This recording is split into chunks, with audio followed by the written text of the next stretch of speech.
Be very careful.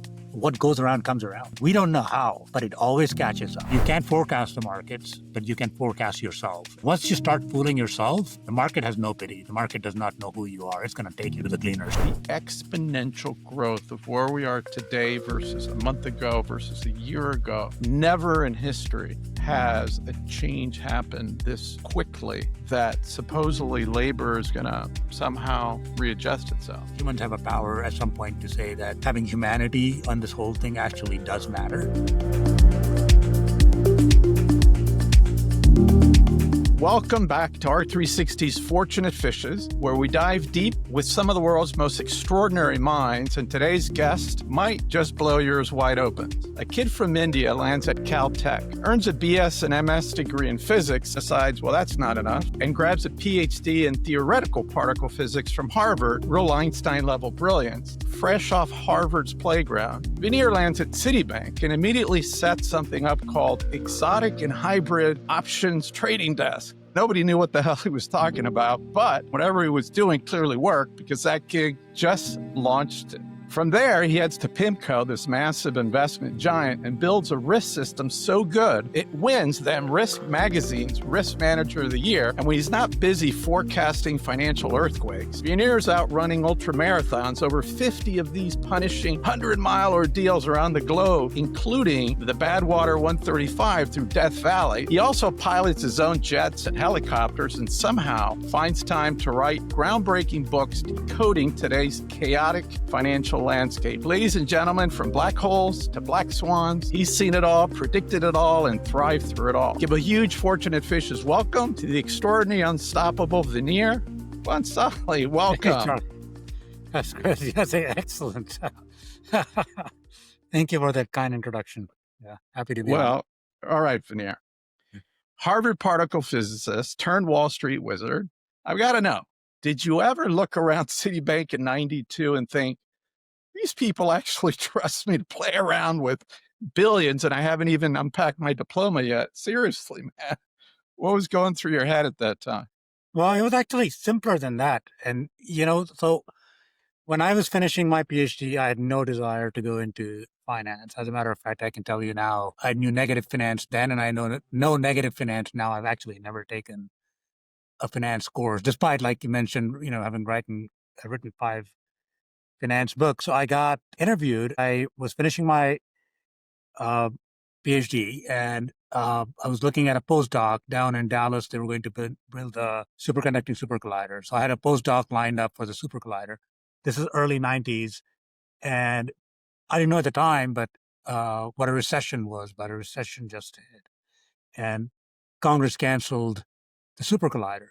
So literally overnight, funding evaporated. The previous year, Goldman Sachs and a couple of other firms had interviewed me and some other people, physics PhDs, to come and work as quants on Wall Street. And I had no interest, but, I just kind of did it for a free trip. And by the way, on that trip, I met Fisher Black, who in the world of finance is a legend, but I didn't even know who he was. I got a job offer from Goldman the previous year, didn't take it. But 1992, when my postdoc evaporated, I had another one lined up at UT Austin and one in Marseille, France. And I thought, maybe I'll take a sabbatical and try this finance thing out for 6 months, have some fun in New York City. I had hair to my shoulders, and I had really no intention of staying in finance. So when I got there, I actually knew nothing. And it's a credit to my boss, who basically said on day one, trade this thing. And I said, trade what? And he said, the bond futures contract. And I said, what's the bond and what's the futures contract? And I said, you'll figure it out. And I still remember, this is the early 90s, and I guess I figured it out, yeah. And who came up with the title for your desk? The Hybrid and Exotic Options Desk? Yeah, so that was, I guess it was me, because what happened there is early 90s was the heyday of really fancy option structures. And the yield curve at that time, the yield curve being the interest rate curve, was very low. And when yields are very low, people look at fancy strategies to try to generate yield. So this whole area was a very popular area. And being kind of the one-eyed man in the land of the blind, I was thrown into this thing, and they go trade these options. And exotic just means things that are not simple. fancy options like knockouts, knock-ins, barriers, and all that. Hybrid options means basically options on multiple asset classes. So you can have a option in a stock market index linked to a currency or something like that. So I basically started the desk, and I think, I don't know if it was me or a confluence of people, but we just said, let's just call it the hybrid options desk, and it became the hybrid and exotic options desk. Anyways. Right. Well, Okay. I want to get into something because you just mentioned it, you kind of ran through it, but you said that early in your career, you run into Fisher Black, the legendary economist who helped invent the famous Black-Scholes model, literally revolutionizing how the entire financial world prices options. What exactly went down? And did meeting this guy, who's basically the Michael Jordan of financial theory, play a role in your jump from like theoretical physics to Wall Street? I never actually got a chance to work with him, even though since then I'm on various boards and committees and conferences, and I actually have met some other legends like Jack Trainer and Bill Sharp and so on, as part of the financial community. Harry Markowitz, who was actually another giant of the field, who was one of our advisors, and I worked fairly closely with him for 2 years. But going back to Fisher Black, when Goldman was interviewing me for that entry level job, I was taken to the trade floor, and I sat across from this elderly gentleman, and he was taking notes. And I still remember reading his notes upside down. Said knows no finance about me. Is very good at math. When I went back and I told my roommate, who was an economics major, I interviewed Goldman, and he said, "Who did you meet?" And I said, all these people. There was this guy, Fisher Black, and his eyes just popped out. It's like, wait, you interviewed with Fisher Black? Anyway, so I got a job offer from Goldman to work with Fisher Black on his research team. I knew so little about finance. Maybe, a good thing for me.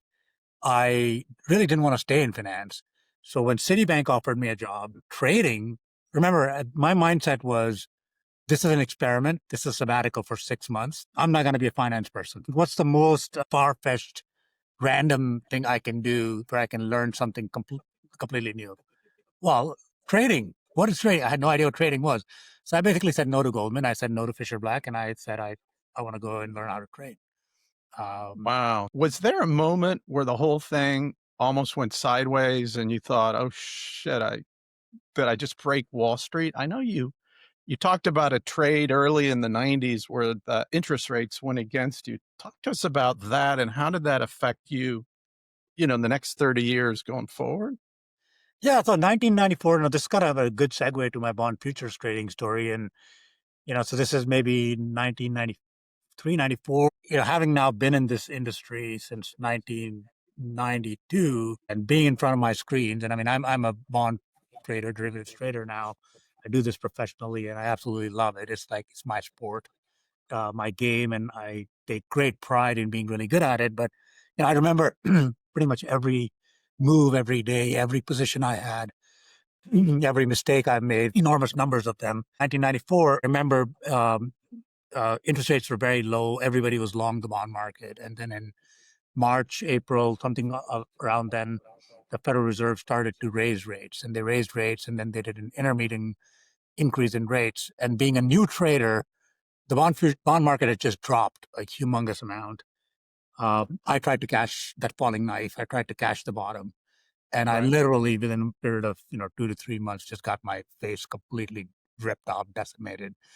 And I realized at that point that, unlike physics where absolute truth matters, in financial market, absolute truth matters, but you got to last long enough until you can get to the absolute truth. So I realized the power of crowds, the power of momentum, the power of trend, the power of not trying to be a hero. And I mean, that's been a pretty good lesson learned very early in my career because I've been through 4 or 5 major crises in the financial markets. And, so far, so good, I say. You arrived in the United States to go to college. Go back to that period of your life because I think it's fascinating. So let's go back to high school years now. So I was in a little village, you might want to call it, in the middle of deserts called Bikaner. My dad was in the Indian Railways, and he was posted there. And for whatever reason, uh, one of my maternal great uncles, he had suggested somehow he put this bug in my year that I was very good at math, so I should go to Caltech. Nobody from that village, that town, had ever even gotten on a plane. But I kind of, took his advice and surreptitiously applied to Caltech. And I was waiting to hear, and I realized that I had to take the SATs. And basically, I had this last chance to take the SAT. For the next year's entry was like the last time you could take it, so your scores would count. And one day, I went to school and I had to go to take the SATs the next day in New Delhi from Bikaner. It's an overnight train ride. And I was not feeling good. I had a flu. So I came home a little early. And my dad was at home and he said, "Oh, I have to tell you something. The one train line that goes from Bikaner to New Delhi had been derailed. And are you thinking of still taking the SAT tomorrow?" I said, "Yeah." I said, "Well, we need to go now." So we get on in this train to get halfway. And we get there middle of the night halfway. My dad was in the railways, fortunate break, I guess. And there was flooding and the rail line was completely washed away. And he basically told one of the associates to get me in a Jeep to chase the one bus that goes from that town in the middle, like a Jeez. crowded, like cattle truck, to New Delhi. So we chased this truck down.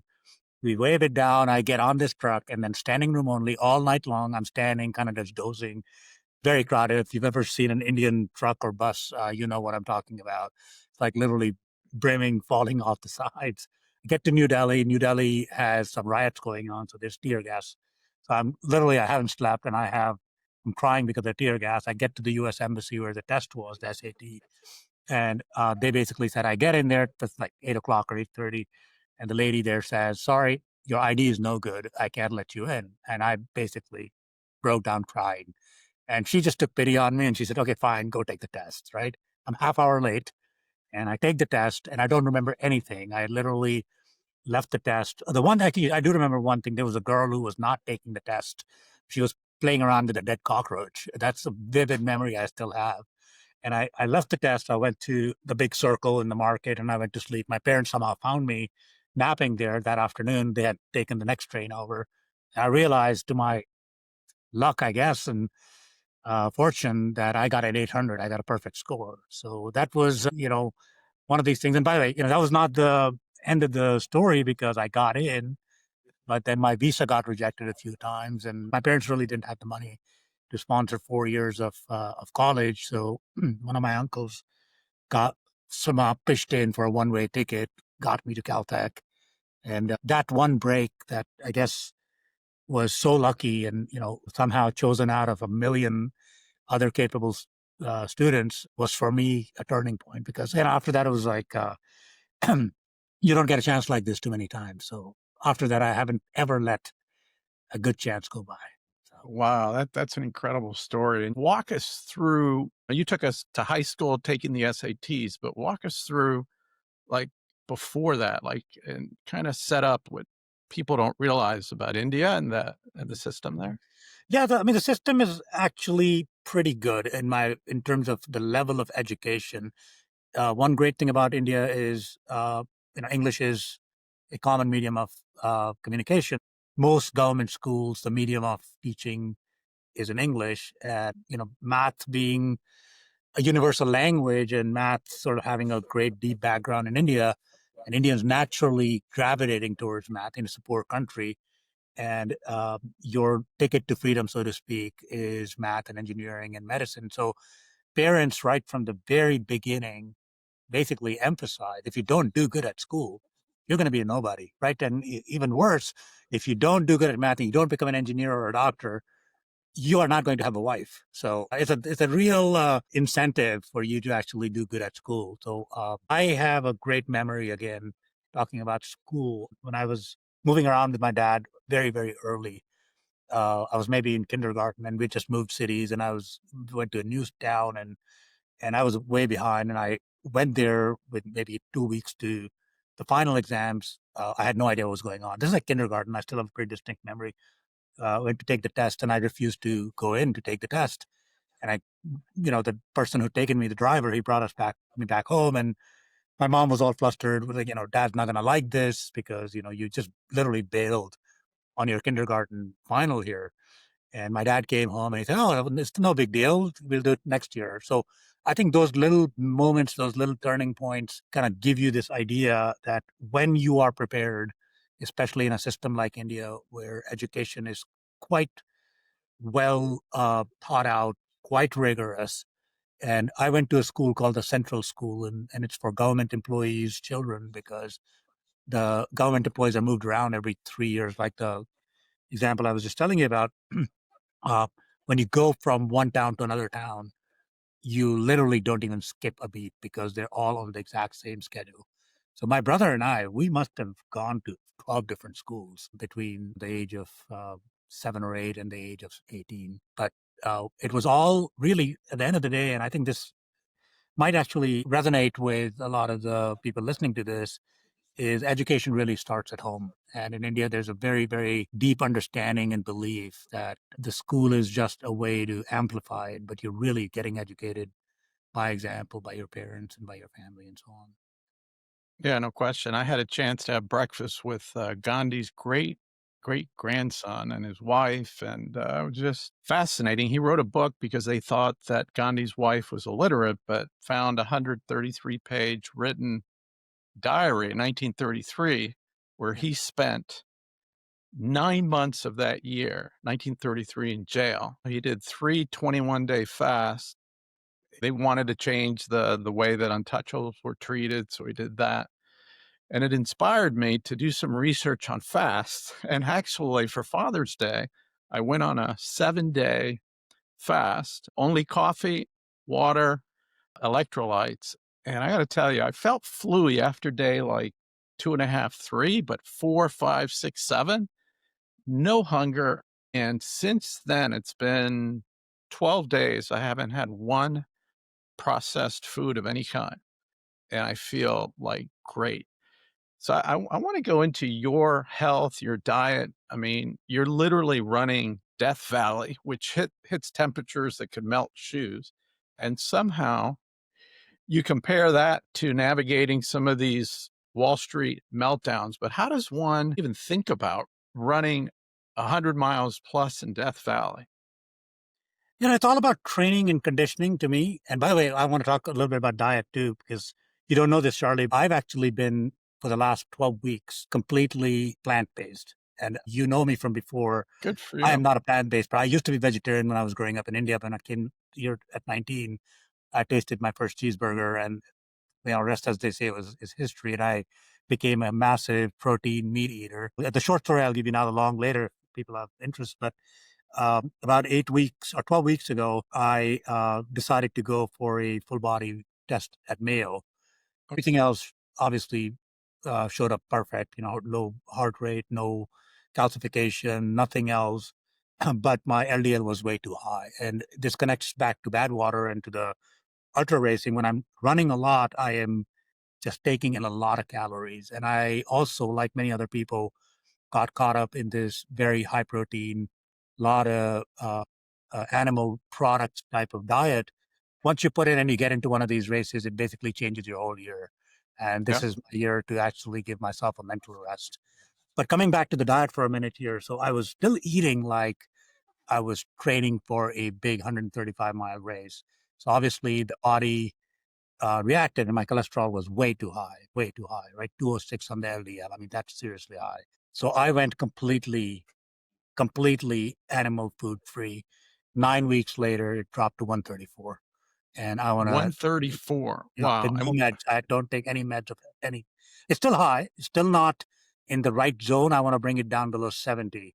So I'm basically on this complete plant based, no eggs, no cheese, no milk diet as a science experiment for myself.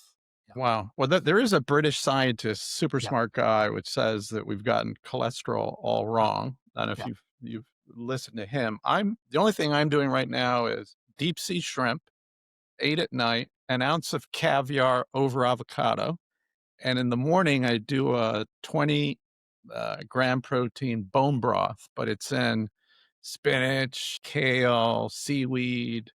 Yeah. I do two soft boiled eggs, but very, very clean protein. And the funny thing is that the weight that I dropped down to like hasn't varied at all. And when your brain's on ketones, which it is right now, you feel like the front of your head, I feel like I'm on a stimulant, but I'm not. Your body's on ketones too, right? Oh, it's absolutely. And it's the same. I think, and this goes back to the training. So for me to run a race like, whether it's Badwater or Mont Blanc or Western States, Leadville, I mean, I've done all of the big ones now.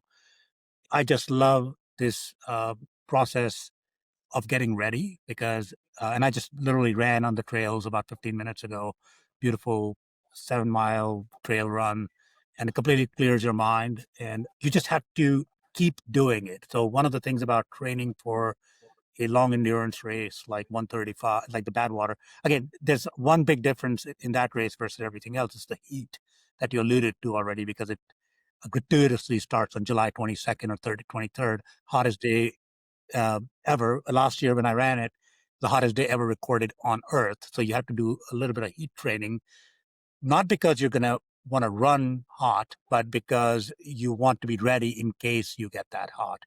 You're actually never hot. You never even get to that point because you are running soaked cold when your crew is basically pouring ice and water on you. But the act of training for a 100+ mile race is really to try to build it over a period of 6 months to 9 months. I do believe anybody can do it. I didn't start running ultras until I was 42. And it started with running 150K, getting injured, and then saying, I actually like this whole process of having in an 8 or 9 or 10 hour day, this time to myself, running in a beautiful surrounding on the trails. And so I just got addicted, like many people who start running ultras do. And for me, it's my time of mental clarity and it's my quote unquote yoga in motion. So if you do it enough, so last year I think I logged about 2,000 miles before the race Wow. cumulatively. Your body just gets used to it. And how are your knees held up? Your knees, your feet? During the training, you have to be very careful. You have to give yourself enough time for recovery and rest. So it's fairly structured. The training, you don't push too hard too early. You try to do whatever 50 to 70 miles. There's usually 2 days of long runs, 1 day of quality run, 1 or 2 days of just easy running, a lot of walking. But you really have to take care of yourself, especially as you get older, like me. Recovery is much slower. What are you doing for your proteins? So during Badwater, I was actually, this is before I went completely animal food free. But yeah, when I was at Badwater and for the training, um, during the race, I was drinking, believe it or not, Ensure, yeah, right, which they give to older folks because Yeah, yeah. it's liquid, it digests very quickly, ice cold Ensures. So your crew kind of has to have everything ready for you. So we had things like Coke and Sprite and Pellegrino and Ensure and you name it, right? And chicken noodle soup and all that, and electrolytes and all this kind of sports drinks. After about 20 miles of running in 120-degree weather, your body doesn't want any of that stuff. Your body wants what your body wants. And believe it or not, what my body wanted during the whole race was Ensure and Pellegrino. I finished the race. My wife and I did the last run up to Mount Whitney portal, and there's a beautiful picture of the both of us running with a bottle of Pellegrino. So it's like, Wow. it's pretty strange to be running up Mount Whitney after 125 miles with an ice cold bottle of Pellegrino. But the Wow. bubbly water, yeah. So And what about right now? What's the protein that you're taking now to supplement? yeah, so I'm cooked. So this is interesting because I was a little bit scared, to be very honest, when my cholesterol was high. So I went on this vegetarian, vegan almost diet, not for any political reasons, just for cholesterol reasons. And so I went back to making chickpeas, lentils, peas, and cooking it myself with garlic, onions, and Indian spices, which I love anyways. And and what does boy, I Rebecca can. say about you cooking yourself? Oh, she loves it, and she cooks for me too frequently. But it's this. I'm making stuff pretty much every other night or every night. And by the way, I was speaking with Charlie the other day. I sent him Charlie Engel, good friend of ours, Yeah. and I sent him a copy of my container of spices.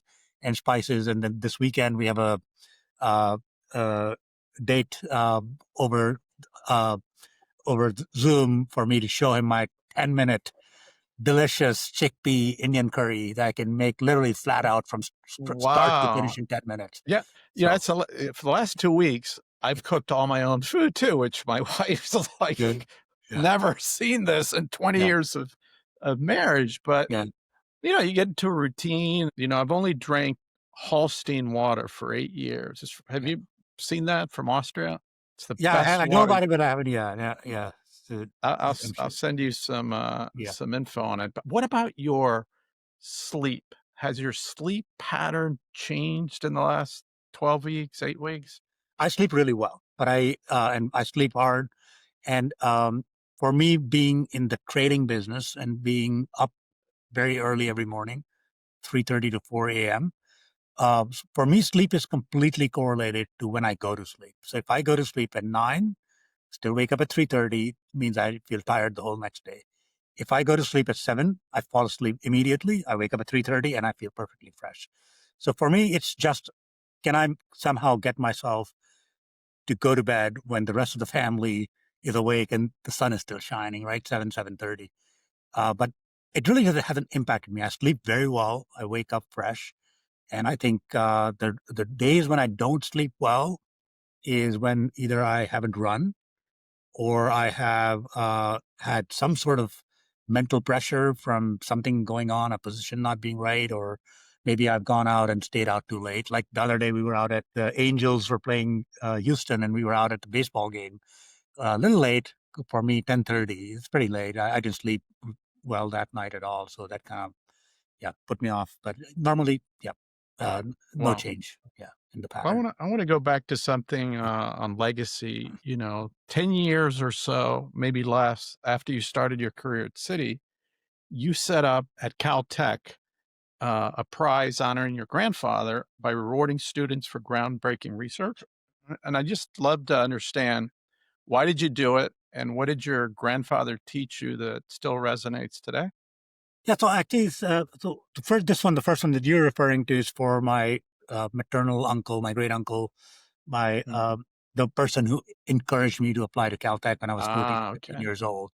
So he's a big influence because I still remember walking up and down in our little town in Bikaner in my little desert town, and him coming to visit and saying, "You have a lot of talent. You're very skilled," and kind of giving me that imagination to say that, and say, you should go and work with Feynman at Caltech. So when I finally got a little bit of money and I had a job on Wall Street, one of the first things I did, other than taking flying lessons, I basically started this little fellowship called the DS Kotari. Now I think it is 25th year. And what's most fulfilling about it is that the money in the beginning wasn't very large. I mean, it was maybe $5,000 to $3,000. But um, that amount of bump, because I got that same bump when I was a student there, some unknown person who didn't know me gave me, this $2,000 that made it possible for me to stay there in the summer and not have to do something, waste time, basically, right? So I believe the small amounts can make a huge difference if they're directed in the right way. And the great proof of this is that now that grant, that fellowship that I gave in my grandfather's now, it's his 25th year. And I look at the 25 recipients who have gotten them. I mean, these guys, the girls, ladies, they are legendary scientists around the world. I mean, these are alums of this little grant that they got when they were seniors. And now they are basically transforming science and technology around the world. So we are going to have a little alumni gathering of prize recipients, of that DS Kotari Prize. That is so cool. Do you believe in karma, that these things that you put out into the world as energy Yeah, comes back later? 100%.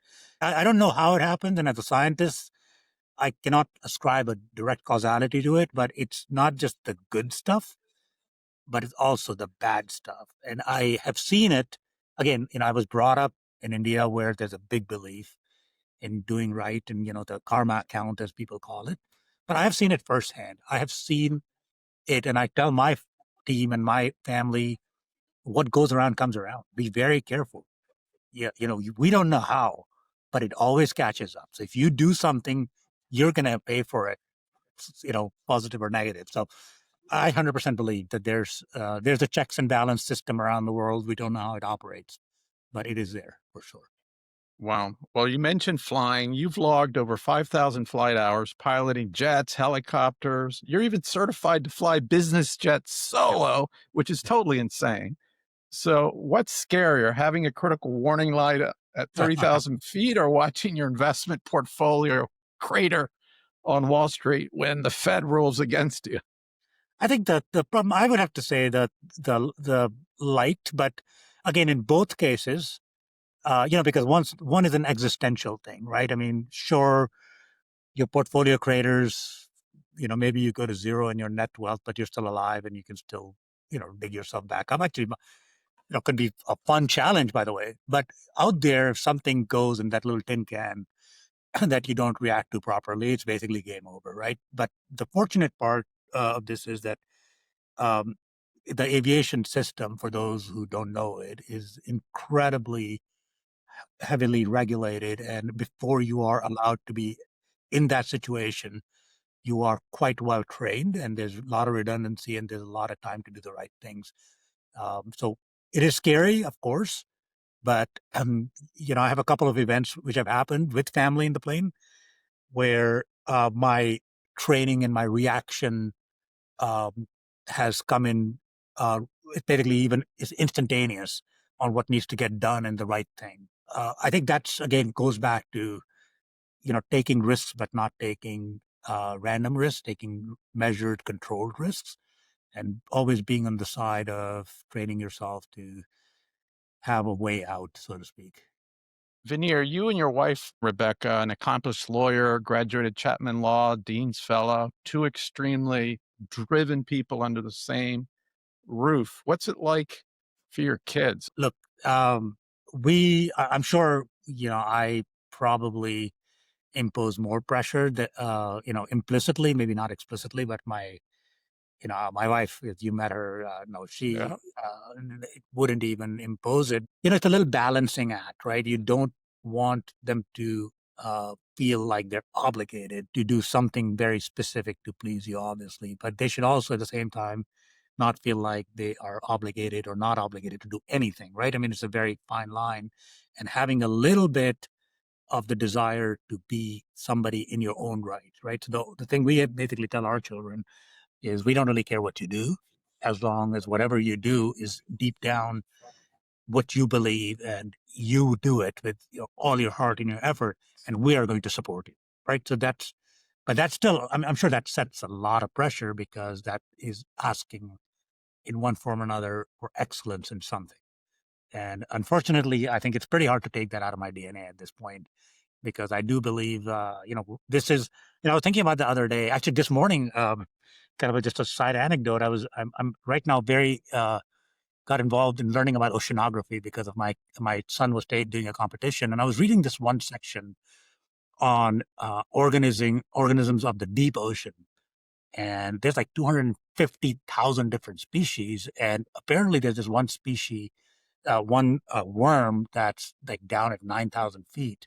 And this worm somehow transforms the heat that's coming from the vents from the earth into stuff that substitutes for oxygen. There's not much oxygen down there to create energy effectively. So I'm thinking about this and going, nature is so unbelievable that all this stuff has gotten invented. And I bet you, I'm Indian, so I kind of technically should be believing in reincarnation. Indian scriptures tell you have to go through, a few 100 million incarnations before you get a shot to be human. And so that worm is probably something that I'm going to end up being, maybe in my 10,000th next incarnation. So this is the chance. Like I get this chance to be conscious and actually be able to do something. And I think that's the kind of philosophy I'm trying to somehow impart to my children also is that, this is, you just got a chance to do something for yourself. Take this chance and, Good for be, you. And that, I have three daughters and a son, and only my 8-year-old daughter, who just graduated from college, knew that she wanted to be an actress. So she sings, dances, She wants to be on Broadway or in film. She's in Amsterdam taking a Shakespearean acting kit class. But my other three really didn't know what they wanted to be. What about yours? Like, where are they? Do any of your kids really know what direction they're heading in yet? Yeah, so my oldest son, he graduated from Columbia, both undergraduate and masters. He did actually go to Caltech for a summer internship and in the physics lab, working in a lab where if you touch this chemical, it would take your finger off. And then he enjoyed it. But then he told me when he was in 12th grade, he said, Dad, I like physics, but I don't think I'm going to be a physicist. So he went to Columbia and he graduated in the fine arts, especially in screenwriting. And he's actually here in LA right now. He just finished his master's. He got some big award at Columbia for his screenplay, so he's being honored and he's meeting and networking and all that. So he knows for him it's set. He wants to be in the entertainment, in the TV writing business. So that's my oldest one.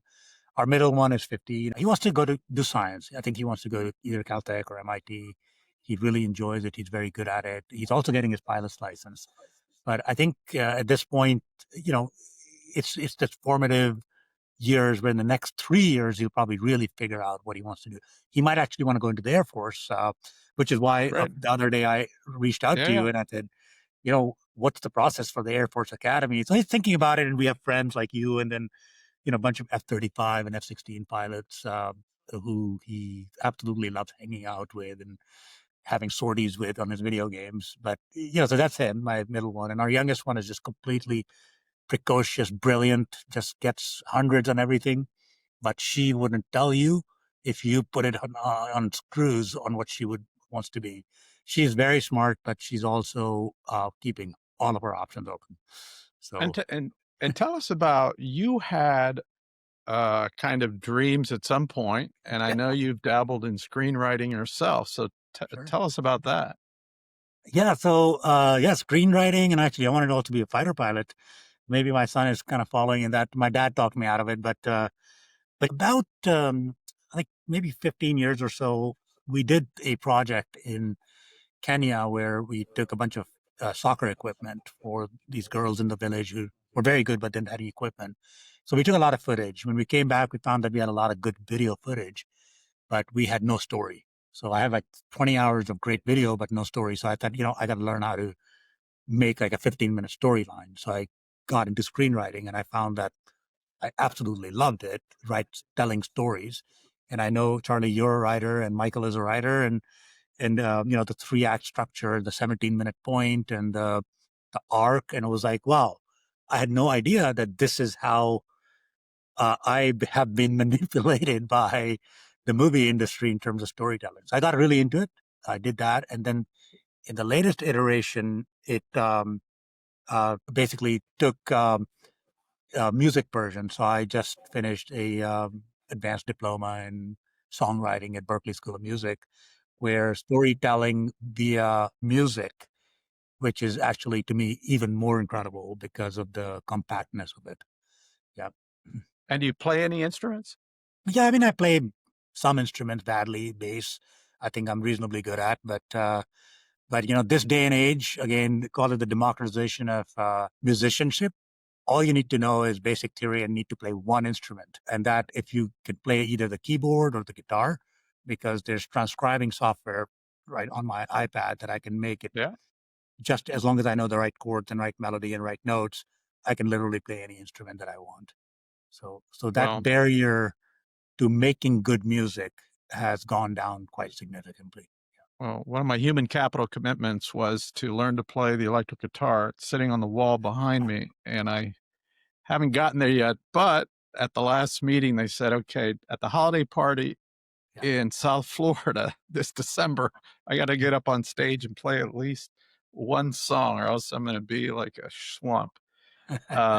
But a funny thing happened. Went to India, and one of my daughters, Amparo, she had gone to Columbia, wanted to be a biomedical engineer, was there a couple years, didn't really like it, and then did a total 180 and goes to a school in Boulder, Naropa, founded by Buddhist monks. When we went to India, the guy that's facilitating it, David Baum, has a PhD in divinity from Princeton, even though he's Jewish, and he's one of the top conflict negotiators like Ireland, all this stuff, and my daughter's helping on the film crew do all the filming, and everyone's like, "Hey, has she done this for 10 years? She's so good at it, at directing and making every." And even I had to answer some questions, and I said, "No, no, I'm good." But she was there and asked me 4 or 5 questions. I'm like, "Wow," it really made me go deep. So as you know, I'm writing this book.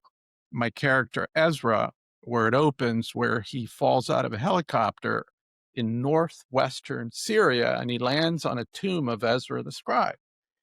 And there's a guy at Harvard named William Urey who wrote the book with Roger Fisher, Getting to Yes, which is Mhm. like Yeah. Very, famous. yeah. Fisher died, but Urey is still alive. He's written a lot of books, and he's on this path, developing the path where Abraham answered God's calling and ended up going to Jerusalem. So I get invited and my daughter to go as a fellow on this trip. So now we're going to go to Turkey and then to Kurdistan, where we're going to be in south eastern Turkey is about 75 miles from where my character lands out of the helicopter in Syria. I mean, like, That's incredible. I'm now doing the Are you editing. going to go visit? Going to go visit the site? You better, yeah. Go and try to get the Well, mental. I'm not going to get into Syria, but I'm going Oh, to yeah, be of right course you over the can. border Yeah. of Syria, so it's going to be really interesting. You really do have to support your children, and I agree with you. Like, it took me 50 years to discover my life purpose. I hope that they discover it a little bit sooner. You and I are very achievement oriented, but I want to go back to how you created your wealth. And I know, like, 10 years ago, you ditched Wall Street's corporate giants, you start your own firm, Longtail Alpha, and boom, 2020 hits and your fund makes what, like a 900% return.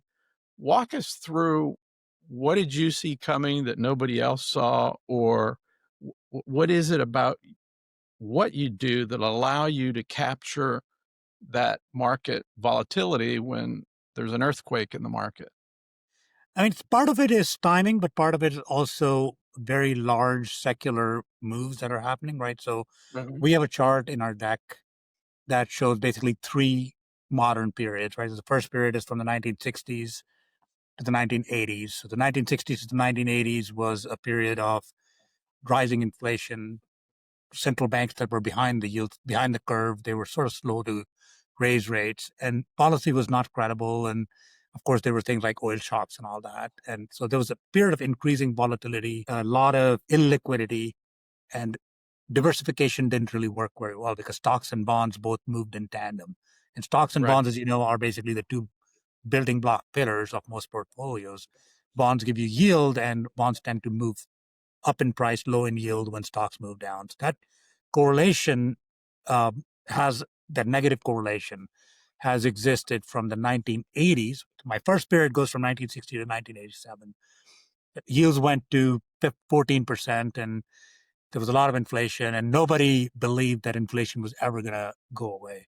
Then Paul Volcker came and started raising interest rates and so on, and we got a 30-year period of exactly the mirror image opposite, right? So falling yields, falling inflation, falling volatility, correlation worked, diversification worked, and you got credibility, you got a peace and quiet dividend, so to speak.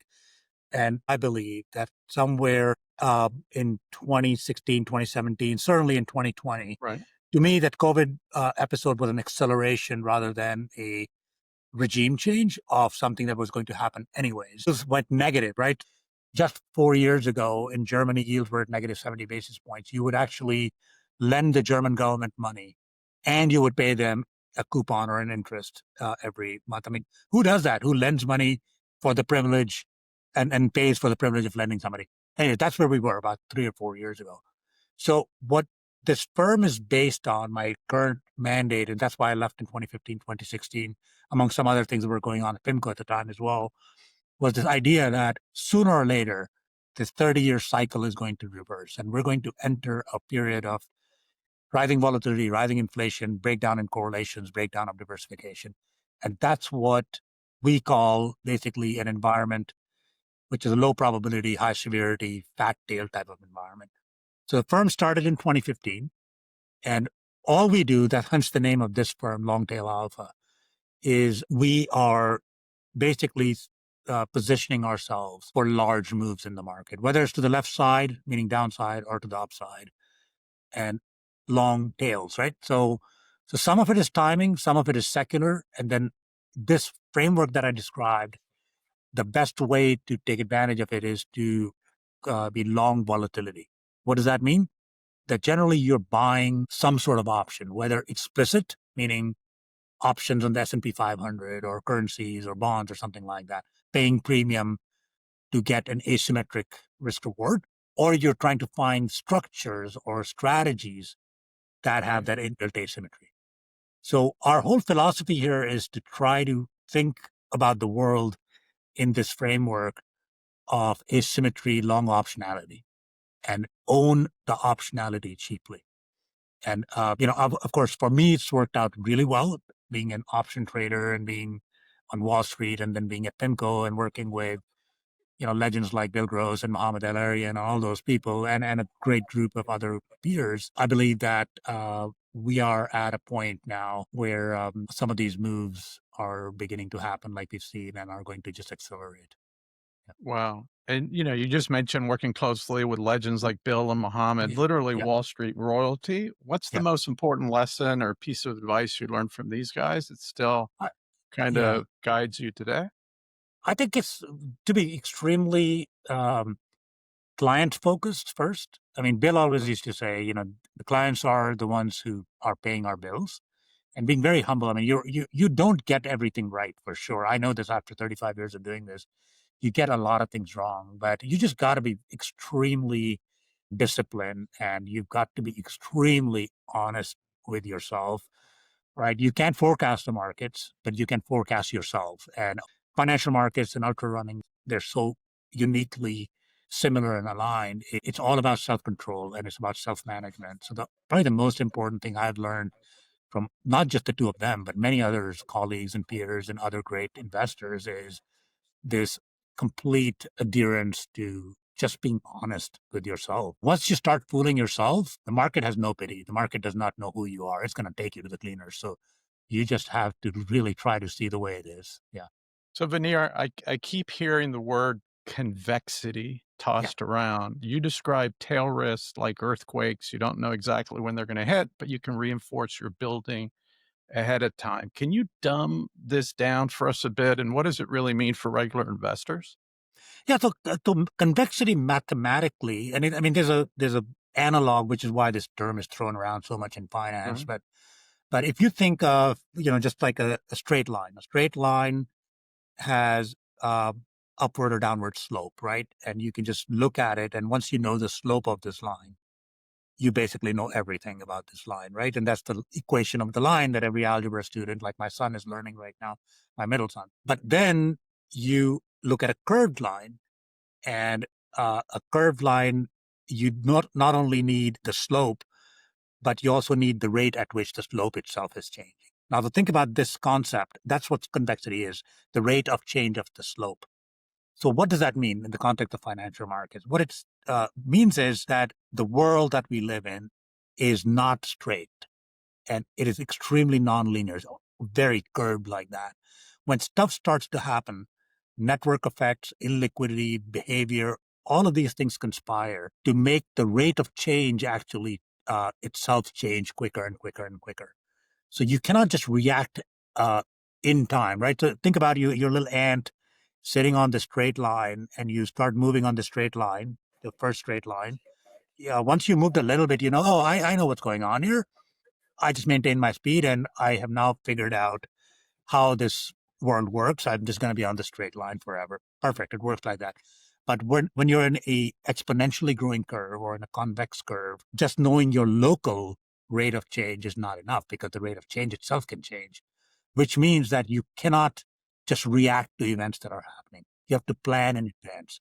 So tail risk management and hedging and all the stuff that we specialize in is this idea that you can somehow create portfolios which have this convexity, this curvature, rate of acceleration built in from the beginning.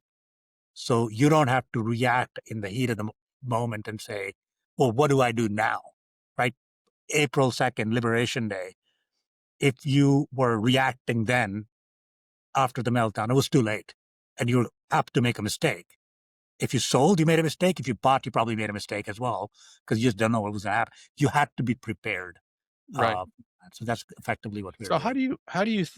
I want to talk about a convexity that I think about often, and that is, it took us 250 years to get to 7 trillion in debt. I don't know, oh Yeah. six, oh seven. Now we're at 37 and it's growing exponentially. And now, Trump wants to fire Powell and lower interest rates, which is going to be more cocaine to the market, more debt. How do you see this ending?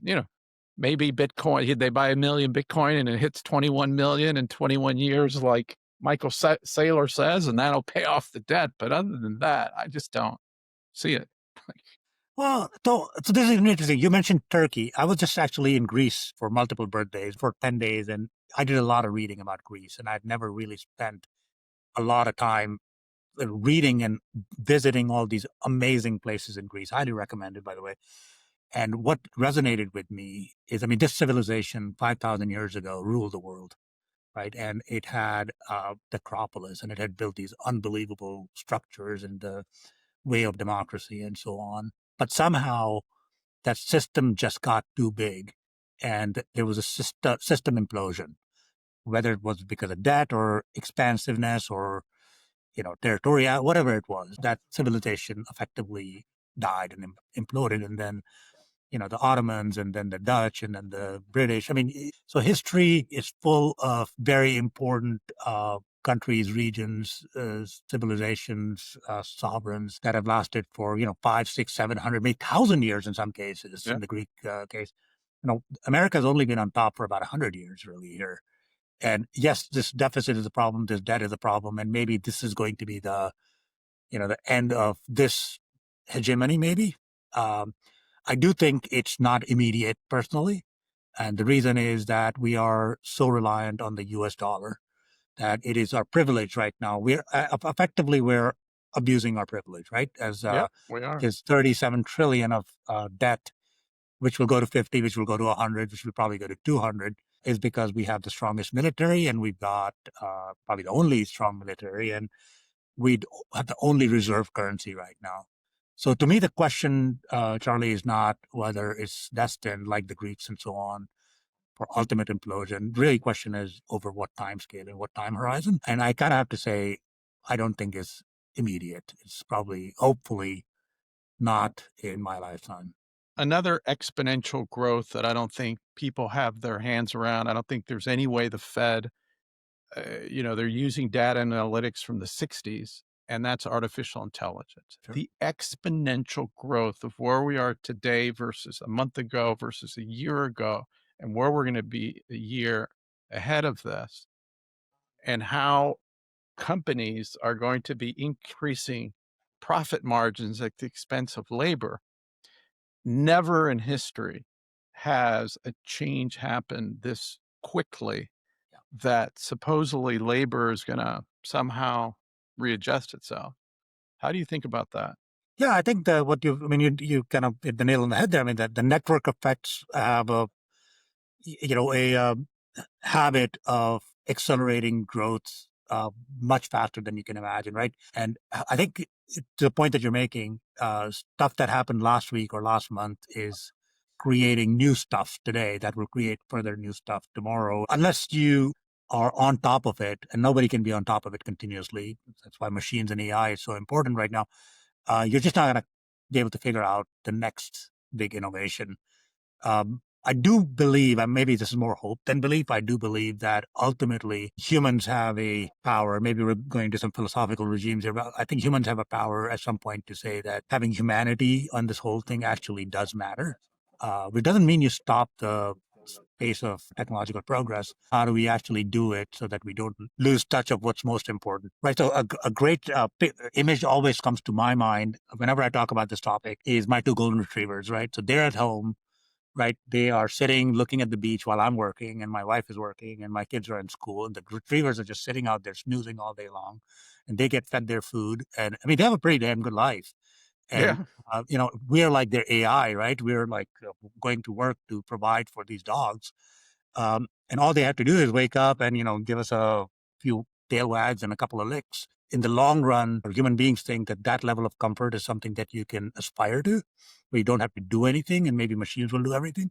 But I don't think that's where everybody wants to go. I think deep down, we all want to actually, do stuff and be fulfilled by doing, important work. So I think that's maybe the redeeming feature to all of this technological innovation is that I think deep down people want to do hard things willingly and achieve something, which makes it fun and interesting for Right. most of us. Well, one more Yeah. question about your business, Yeah. which is really, creating alpha with tail risk and thinking about risk, but buying essentially portfolio protection is like getting car insurance, life insurance, something nobody likes paying for until they actually need it. Yeah. Why is it so hard for people to think that way with their investments? Is it human nature, psychology? What's going on there? And how do you raise institutional money from people that don't like paying for insurance? Yeah, so there are many different ways. I mean, so what you're hitting on is this idea where you pay a fixed premium to get very reliable, quote unquote, insurance against your portfolio.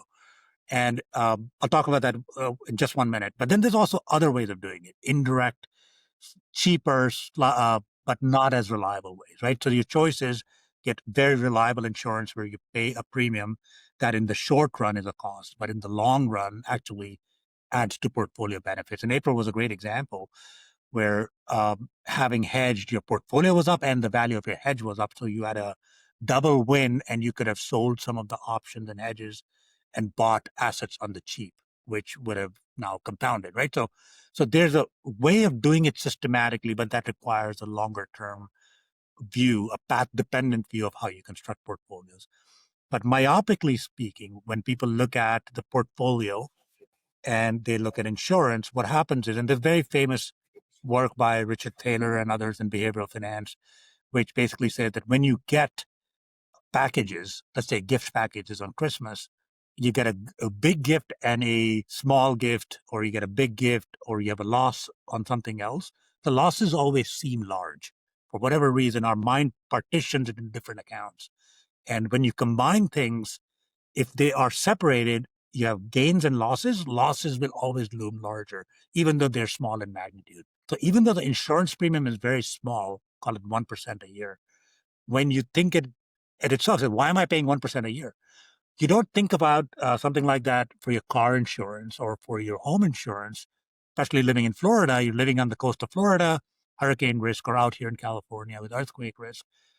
What you say is, well, I'm living in this house. And remember the fires in LA? If I'm going to live here, I better have insurance because that's my cost of doing business. That's the reason why I can live in Malibu Canyon or I can live on the coast of Florida. That mindset has not quite resonated with everybody. Now, there are some forward thinking people, people that we work with, but generally people say you can be a better investor if you have something like that. You need to combine that combination is slowly making inroads. And, that's part of the reason I love what I'm doing is because other than making money and making alpha and all that, that education to me is very, very important. It's almost like, if you remember, Charlie, 15 or 20 years ago, just using a rough analogy here, when the whole idea of electric cars came out, people said, electric cars? Oh my God, that's going to suck. It's going to be so slow. And who wants a little, whatever, right? A go-kart when I can go sit in my Porsche 911 and, go 0 to whatever, 50 in 5 seconds. And then, of course, the Tesla Model S or the precursor came out and they showed that not only could you have a great performance, but you can also do all these other good things like, for the environment. And now, obviously, I mean, I own a couple of Teslas.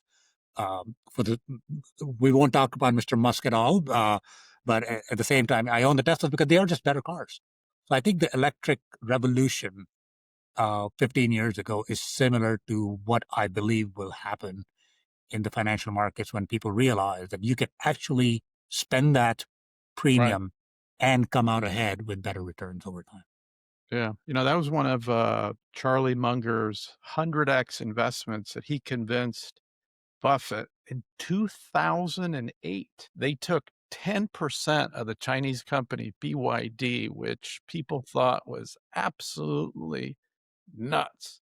And that was like 100x for them. And they were early.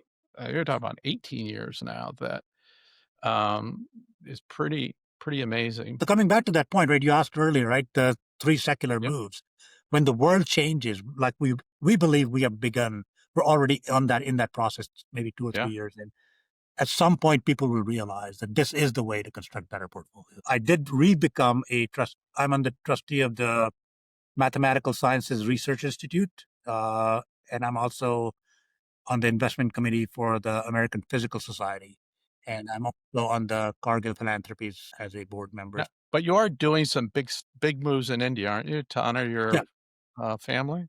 yeah, mostly investing. Correct. Yeah, so mostly investing, and because of my father having property there, my brother and I both are uh, investing and looking at things to do. So yeah, but yeah, unfortunately, nothing at the foundation level yet. Nothing. Yeah, yeah, And then at some point, you wrote an essay about your hobbies and how yeah. they've affected your investing. Tell us about that. Yeah, so this is actually, yeah, maybe 10, oh gosh, maybe even more than that, 15 years ago, I wrote, and I think I tried to connect my various hobbies, right? So ultra running and aviation and music and screenwriting and investing. And I tried to draw parallels, and maybe it's the physicist, me, and also physics.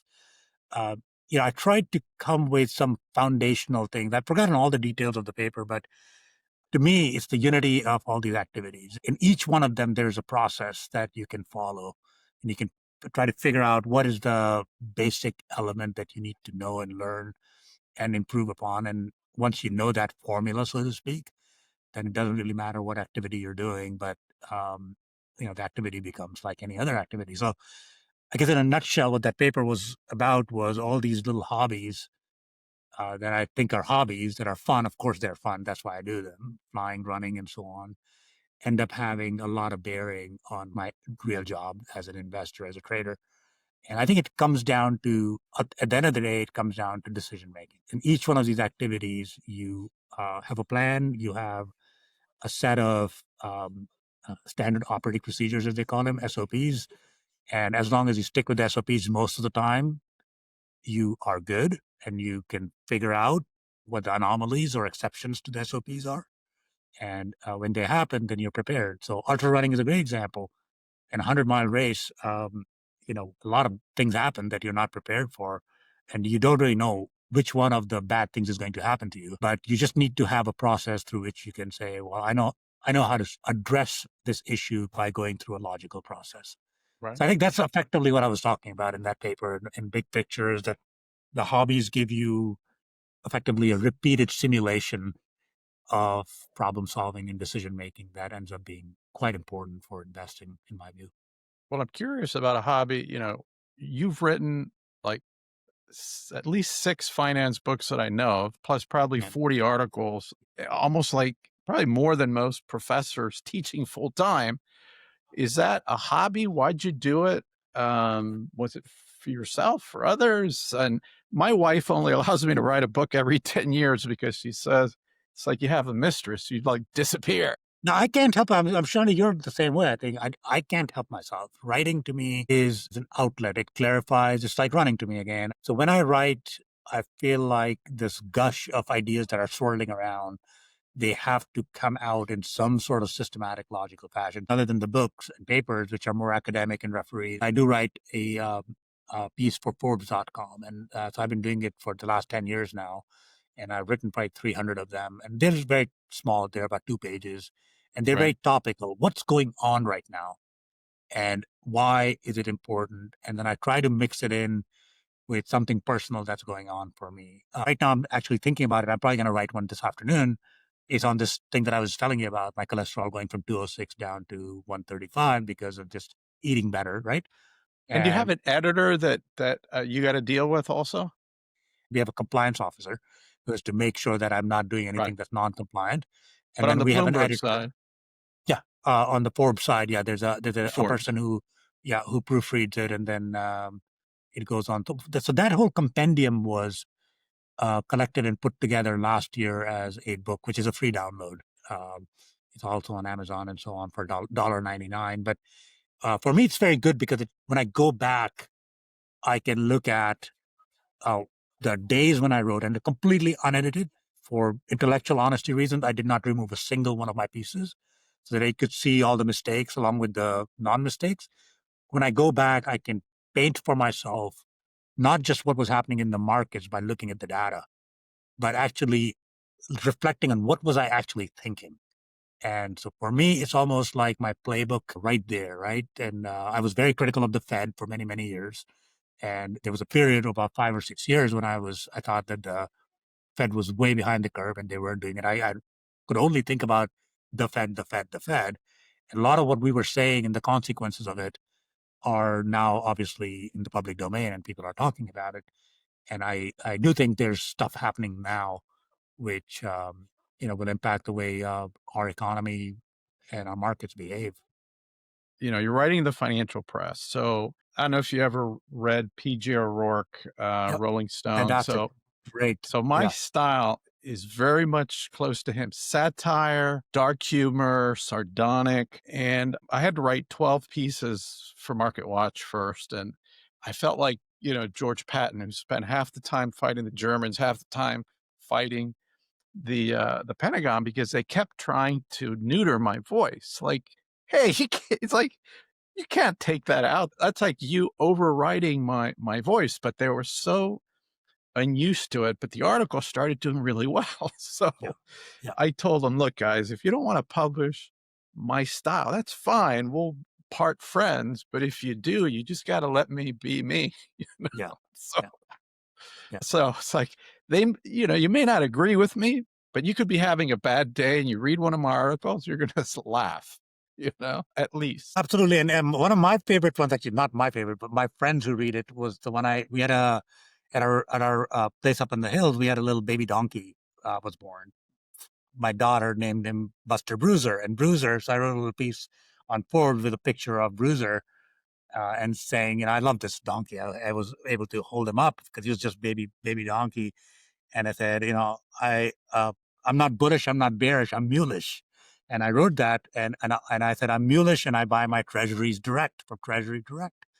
And I got a huge amount of, for whatever reason, positive, like, that's great. But so it's just, sometimes it's just fun to, hit a nerve, so to speak, right? What people Oh, are thinking. Yeah. So, I love that. Now, the yeah, one thing I have like 600 people who have written, and I'd say 90% are, hey, really enjoyed it, da da da, keep it up. But I got to write them back at some point.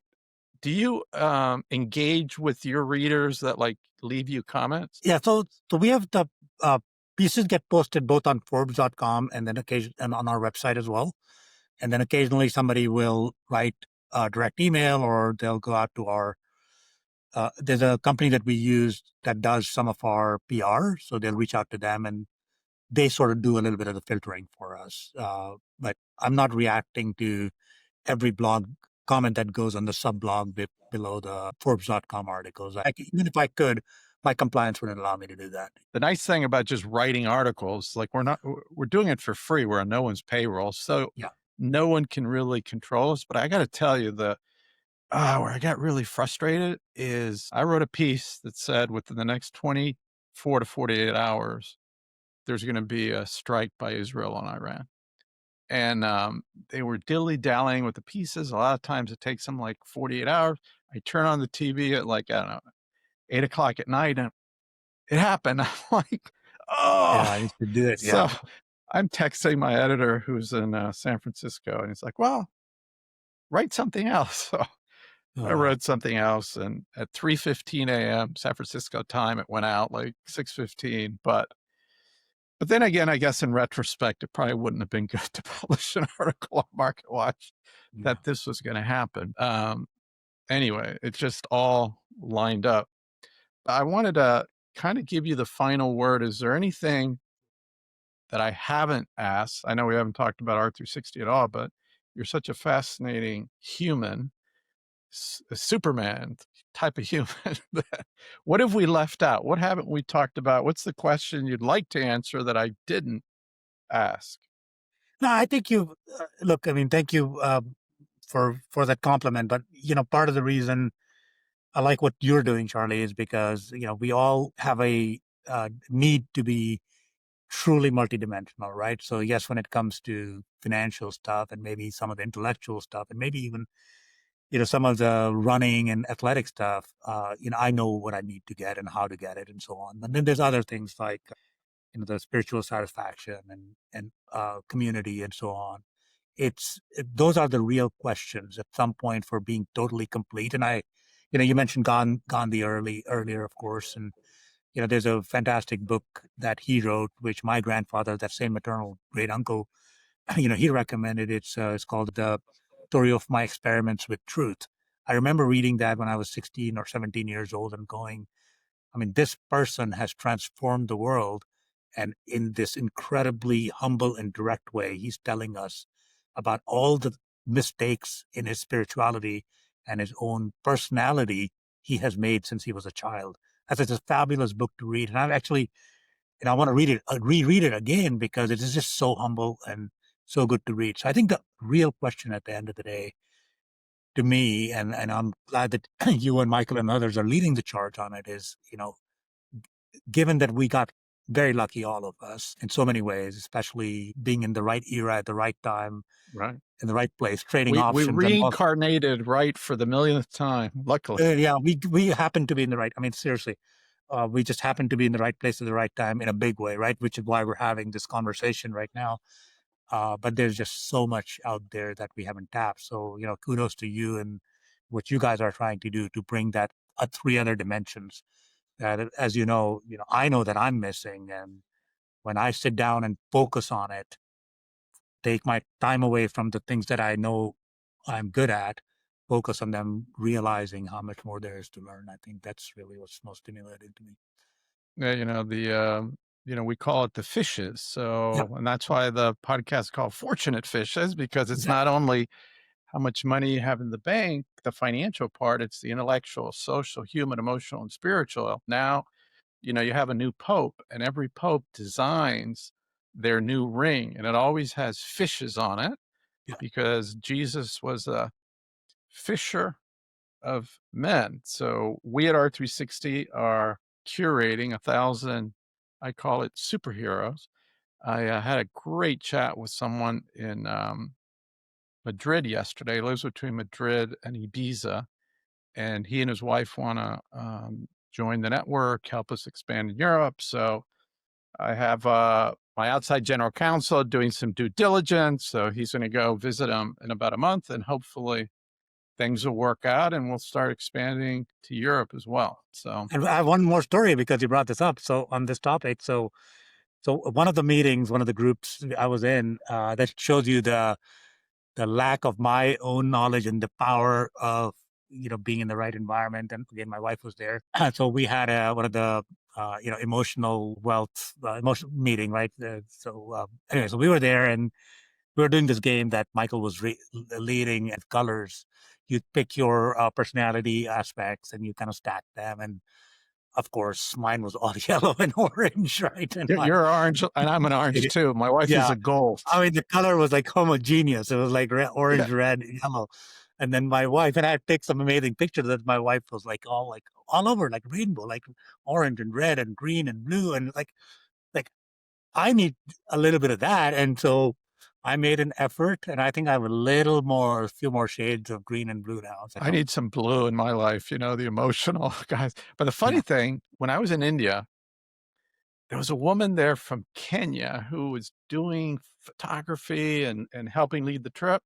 She was like, "Oh yeah, I met someone from R360, so and so," and I'm like, "Nah, I don't think so. I I don't recognize that name. Like, no, they said they were an R360 member. I said, well, okay. And then I went and I checked, and sure enough, they were an R360 member. I'm like, damn, it's getting away from me. I'm going to have to start going to meetings in New York, Texas, California, because I don't know everybody anymore. We're at about 145. We just sent someone to the membership committee from New Orleans to join the Washington, D.C. group. And we just had another application today. I brought in Will Summerlin to talk about humanoid robots, and he came from San Francisco to DC, so we had a room full. Man, what's happening in that area? Yeah. The next big frontier, right? Yeah. The next, we'll be buying robots in 3 years for $15,000 to $20,000. Who'll be making breakfast for us, but I'm going to say no thanks. I'm making my own. You and me are chefs now. I'm going to make my own chickpea curry. So awesome. Well, you have a wonderful weekend, and thanks again for coming. Much appreciated. Thank you, Charlie. Take care.